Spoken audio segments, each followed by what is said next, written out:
Okay, welcome to this lesson on area. We're going to have a look at area of triangles, and we're going to start off with a special type of triangle, which are right-angled triangles. All of these triangles have got um, a 90-degree corner so that the two sides are kind of right angles to each other. So we'll start off with that, but then we'll have a look at all triangles. So we're trying to work out how much or the quantity of stuff inside them, how many boxes can we fit in between all the sides. We were having a look at that with rectangles, but the trouble with triangles is that, as you can see here, some of the because there's at least one sloping line, we can't count whole number of boxes inside. It's easier with rectangles and triangles. So we could try and match up little bits and say, oh, there's a wee bit, we can add two of them together, and we could probably approximate the area just by counting boxes.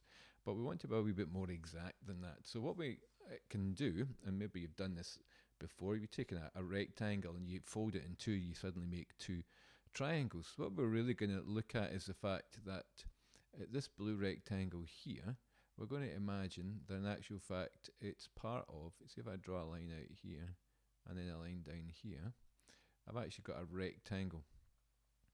But we're only really interested in part of it, okay? We're only interested in this part here.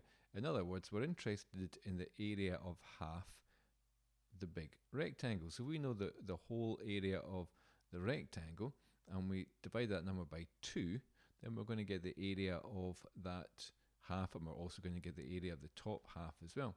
So in other words, the area of the blue triangle, we can say is half of, or a half multiplied by, the area of the full rectangle around it.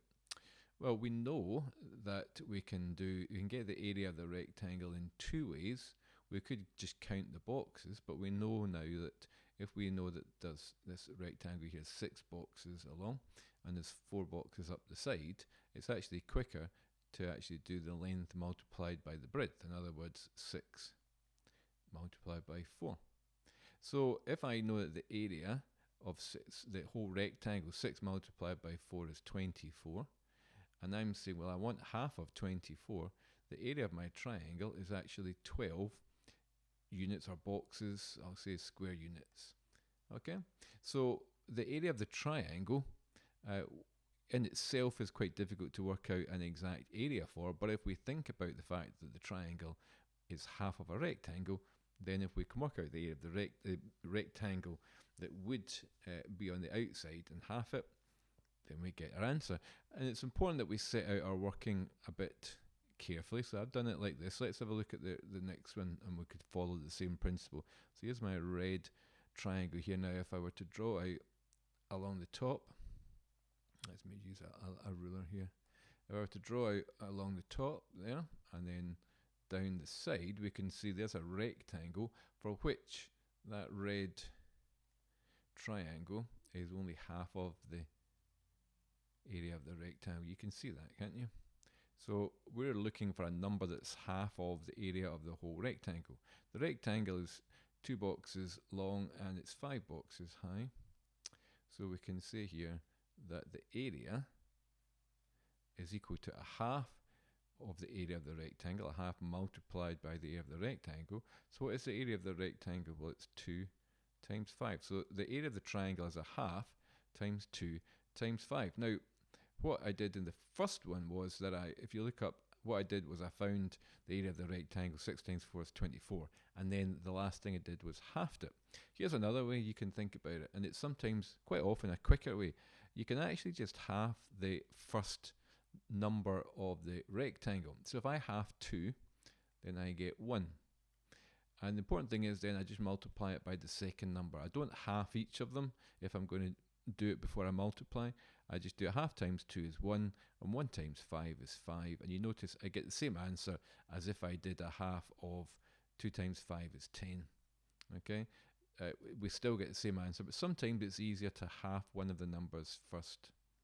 Okay, so we've got 5 square units is the area of the red rectangle, and then lastly look at the area of the green one. So we can imagine here that we've got a bigger triangle. I really don't like doing that, so I'll not. we've got a line here. Do you see how you can always make a rectangle kind of for which the triangle is exactly a half? So again, we're saying here that the area is a half of the area of the rectangle, which is a half multiplied by 1, 2, 3, 4, 5, 6, 7, 8 along and 3 down.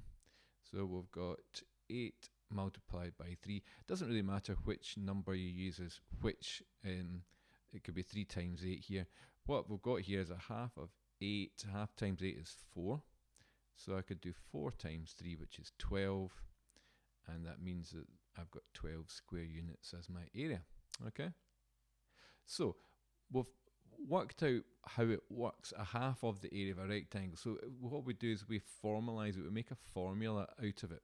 So what we can say for any triangle, the area is a half multiplied by its base multiplied by its height. In other words, a half of the area of the rectangle. Okay, but there's one interesting thing. We normally talk about rectangles as having a length and a breadth. And for reasons which will become a bit more obvious later, we actually changed the wording of it to base and height. It's not the end of the world if you write down length and breadth, but we usually call it base and height, and that's a good kind of mathematical word usage. Okay, so a formula doesn't usually have lots of words. Sometimes it does. We shrink them to letters. So we use A for area equals a half times B for base times H for height, and that's our formula. Sometimes people even write it down even less than that, as A equals a half BH. We know that in algebra, if we put all the letters together, there's a hidden time sign. So sometimes you see that, but I would, for the moment, let's just work with this formula here. Okay, so you're going to write that down every time we're trying to work out the area of a triangle. Okay, so let's go for it. Let's do this. So here we've got a couple of examples. You can sketch these down with me. You draw the shape and then watch what I'm writing down. You're going to do the same when you practice it. So I've got a right angled triangle here. So the first thing I'm going to write down is A for area equals a half times B times H. That's the formula. Every time you work out the area, you're going to write out its formula. So just as we did with a rectangle, we're then going to substitute in the numbers that we know. We know here that the base is 5 and the height is 8. So I'm going to head and write it. I could write it down as 8 times 5 and that would be helpful. But you notice that here, what I said was about halving one of the numbers first. Okay, I did this. Well, the problem is that you can't half 5 very easily. You get 2.5, and that's okay. It will work. But wouldn't it be much easier if we halved the 8 to make 4? So the key thing is you don't have to half the first number. So I'm going to half the 8, which is 4. And that means that I end up with area is equal to a half of 8 is 4. I've still got to multiply it by 5. So I get 20 units square meters. Okay. The other way of avoiding having to split up the calculation is I could have just written down area equals a half times 8 times 5, knowing ahead of time that the even number was going to be easier to half. Okay. So let's have a look at the second one. We've got a picture here. When you draw a sketch, just draw the lines around the outside. You don't have to draw any detail. So we're going to work out the area of this triangle. So the formula is a half times base times height. Put in the numbers, substitute as we call it. Now, the funny thing is the base here, there isn't really we think of the base as being along the bottom. That's what base usually is. We talk about the base and the height being at right angles, so it doesn't really matter if they're sloping or not, as long as the two numbers are at right angles. So in this case here, we'll call our base 24 and the height is 16. But don't worry if neither of them are straight across the way. Okay, let's have a look at calculating it. Do you see how 24 times 16, doing that first would be a wee bit of an issue? Now, I could do a half of 24 first, or I could do a half of 16 first. Let me show you what we'd get. We could do, if we did a half of 24, we'd get 12 times 16. Well, you've still got a bit of working out to do. It can be done. Or, if I halved the 16, half of 16 is 8 times 24. So I think that 8 times 24 is slightly easier to do than 12 times 16, but you can do it either way, okay? So I'm going to half one of the numbers. I'm going to choose to half the 16, right? So I'm going to half the 16. That gives me 8. So what I'm going to do is I'm going to write down area is equal to 8 times 24, and I can either do that in my head, 24, or I could write down a calculation like this. 8 fours are 32, carry the 3, 8 twos are 16, plus 3 is 19. We get 192. The units, and this is centimetres, so my area is square centimetres. Okay, so the formula itself is very straightforward to understand. Putting the numbers in can be straightforward, but it's just how you calculate the final answer. Okay, so what I'm going to do is I'm going to put up some triangles here, and I want you to work through them. Copy the diagrams down, copy the dimensions, and use the formula and the method that I've shown you to try and work out the answer without a calculator. If you absolutely have to use one, then fine, but I think we should be able to use the halving technique to do that. So I want you to pause the video, and then I'm going to show you another slide with the answers and the kind of worked solutions written out, okay? So pause it just now and work through these. If you want to maybe check the answer to the first one and then work back, then that's fine, but at least the answers are coming.